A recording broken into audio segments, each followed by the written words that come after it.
Rachel Galvin with Observer TV, and I'm standing here with Lieutenant Colonel Alan West, who put this great event together. We're here at the Healthcare Town Meeting at the South Florida Bible College. Tell me, why did you put this event together? Well, I think it's very important that everyone gets to hear my perspectives on this critical issue being healthcare, and not just that, but all the critical issues that we're facing right now with our economy, with our national security, because you see things aren't going very well in Afghanistan, and of course the healthcare, but legal immigration. And I think right now what you're seeing is a lot of frustration with the American people because the folks in Washington, D.C. are not listening to them. And that's why I'm here, is to listen to them. This is an opportunity for them to create and make a representative.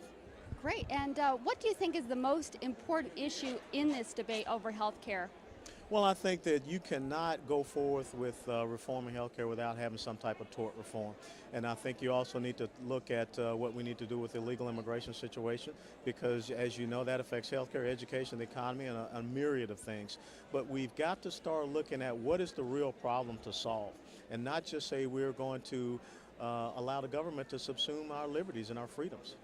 Why do you think there is such an uproar over this event? You have quite a crowd out here today. Did you expect this? No, I think that people heard there was going to be free popcorn.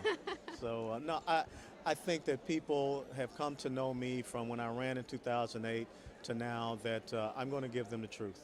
And I'm here to hear them. And I'm a man of the people. And I think that's something that they're looking forward to being a part of. This is their campaign, not mine. Are there any specific issues in the healthcare debate that you think will come out of this event tonight?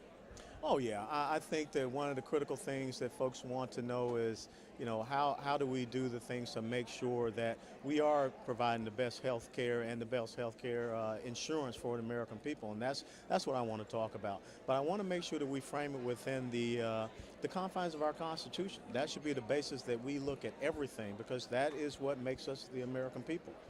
What do you think about the public option versus the private option? Public option is a no-go, because one of the things you have to look at is you already have a public option. It's called Medicare, it's Medicaid, this is the S-CHIP, and even the VA. And until we fix those programs properly, which are government-run medical insurance programs, we can't just say we're going to turn that over to everything else over to the government. So we've got to get those programs running effectively and efficiently, because as you know, Medicare will soon be bankrupt.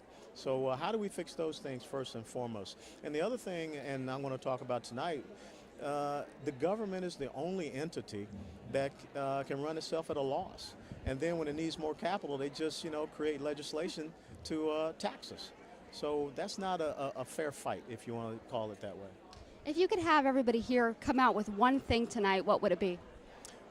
To know that I want to go and make sure that we have the best possible health care for the American people, that it goes with what we have in our Constitution that says promote the general welfare, which means we're setting conditions for the individual American to be successful, not this collective group hug thing that we try to see coming out of the government right now. Anything else you'd like to say to your Observer TV today? Well, it's just great to be here at Deerfield Beach. I retired down here in 2004, and I started off teaching high school over there with the Bucks. I announced the football games there for a year, 2004, 2005, and it's great to be here in Deerfield Beach. This is kind of like my first Florida home. Great. Well, thank you so much for speaking with us Absolutely. right now. And I know you're going to be busy up there. A lot of people want to talk to you. I can see them just waiting around. Well, that's great. So I'll let you go ahead and go. But thank you so much. Thank you for being here. I really appreciate that. You're welcome. Thank you. This is Rachel Galvin with Observer TV. Make sure you tune in to observernewspaperonline.com/Observer TV, where we have a very interesting debate.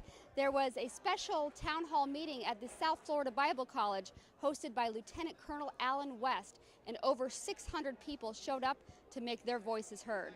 Tune in to Observer TV so you can find out what they had to say.